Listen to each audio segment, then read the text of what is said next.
first of all, what is your reaction to what happened on October the 7th? Oh, it was terrible, of course. I mean, we kind of get our news kind of also secondhand because, you know, my wife's family, they live in Gaza. They have cousins and uncles there, and their house also was bombed. We haven't been able to communicate with them for the past 3 days. Communication are lost. So we don't know actually what is the, how are they doing, but, you know, we're used to that. I mean, it's just like, it's very repetitive. We're used to that. We're used to them being bombed every time and moving from one place to the other. You know, it's just like those Palestinians, they're very dramatic. Israel killing us. But they never die. I mean, they always come back. You know, they're very difficult to kill, very difficult people to kill. I know because I'm married to one. I tried many times, couldn't kill her.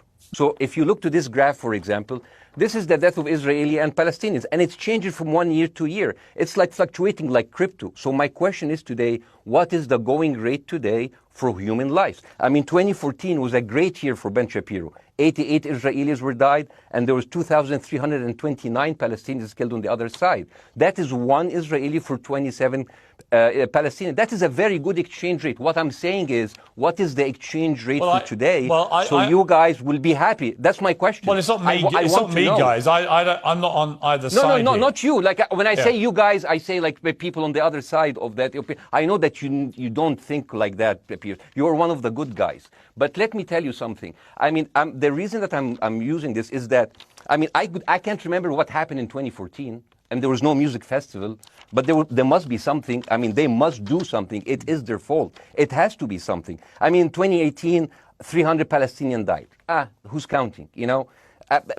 So the thing is, what my question is, let's find what is the exchange rate for human life today so we know, expect the future death of Palestinians and we'll be happy to it. If you were Israel, what would you... If I was Israel. If you were Israel and that had happened to you, what would you think would be the appropriate way for the country to respond?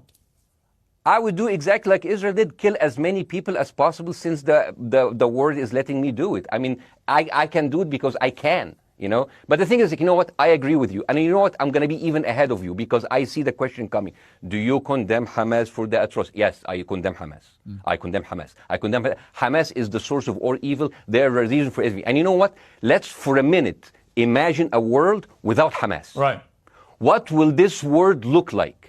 Let's give this word a name, and let's name this word the West Bank. Hamas has absolutely no control in the West Bank, and since the beginning of this year, only through August, 37 Palestinian kids were killed. No music festival, no paragliding, no Hamas. Since the occupation of the West Bank, 7,000 Palestinians were killed. No music festival, no paragliding, no Hamas. I can go on and on and on and on. No, but you don't need to. And the thing is, it is not like something new. I mean, I look at history and I see, I'm sorry to say, and I'm sorry to say this, but Westerners has always dealt like this with indigenous people. You first treated them like savages, you know, Native American, First Nation, Aboriginal. They're savages. Kill all the savages. And then when they're almost extinct, you start feeling sorry for them, you know, like animals. So maybe the solution is that we kill as many Palestinians as possible so the few of them that remains do not bother you. And maybe Netanyahu, when he lives for another 100 years, he'll become a tree hugger. Let me just challenge you on this. And he will campaign for preserving the three Palestinians. You keep talking about... Yeah. I want to understand, what is the logic of Israel carpet bombing Gaza? I mean, if there's a logic, if this will make Israel safe, I want to hear the logic.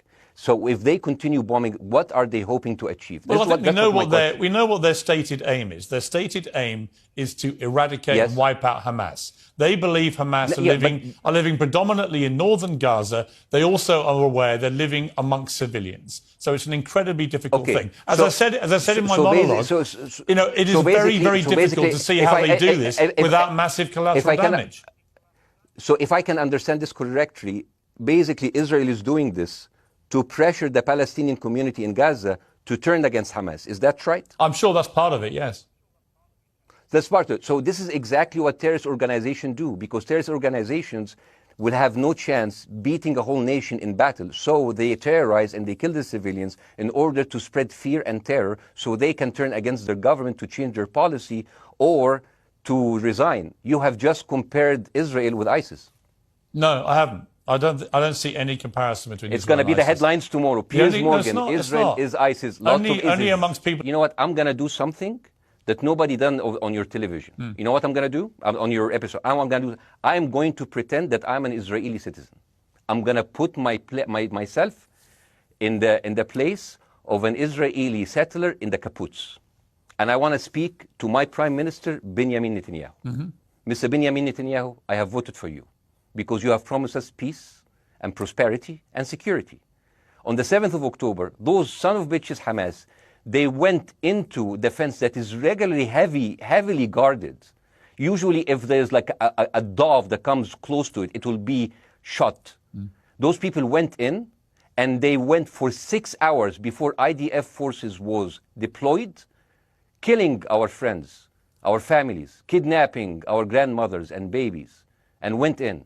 I want to ask you, Mr. Prime Minister, after you have fractured the Israeli community and you have fucked our courts, our Supreme Courts, what are you doing with the money being given to you, to the United States? Also, you are carpet bombing Gaza with absolutely no regard to our hostages, our people. I heard a rumor in the kibbutz that you're doing that you let that happen as an excuse to carpet bomb Gaza, so you push them into Sinai. And I didn't believe it. That's like, not my Prime Minister. He can never do that. And then I watched an interview for Danny Ayalon. He was your chief advisor. He was also the Israeli ambassador to the United States. And you know what he said, Mr. Prime Minister?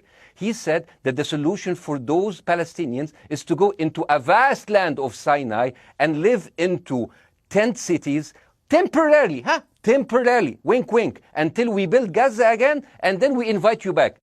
يعني عبط احنا بقى. يعني فاهمني؟ We've seen this movie before. So يعني, and when I saw this, I couldn't explain to my fellows in the kibbutz, how come our Israeli government is trading human lives for another piece of land? So as an Israeli citizen, I need to hold my Israeli government accountable. The thing is, this is the problem. Israel always victimizes itself, and I have never seen a victim putting their oppressor under siege and bombing them 24/7. Israel wants you to believe that they are the victim. Dealing with Israel is so difficult. It's like being in a relationship with a narcissistic psychopath. He fucks you up, and then he makes you think it's your fault. All right, you Bassem, look at Israel as Superman, but they're really Homelander. Bassem, Wallahi, they are shooting Bassem, fish in a barrel, and they are annoyed with the splashes. The question is, how can you justify the killing in the West Bank where Hamas does not exist? And if the disproportionate response during over all of these years have actually worked, what will be new this time that did not happen before? I just want to. That was my question. Okay, that Bassem, was my question. I'm gonna. Okay.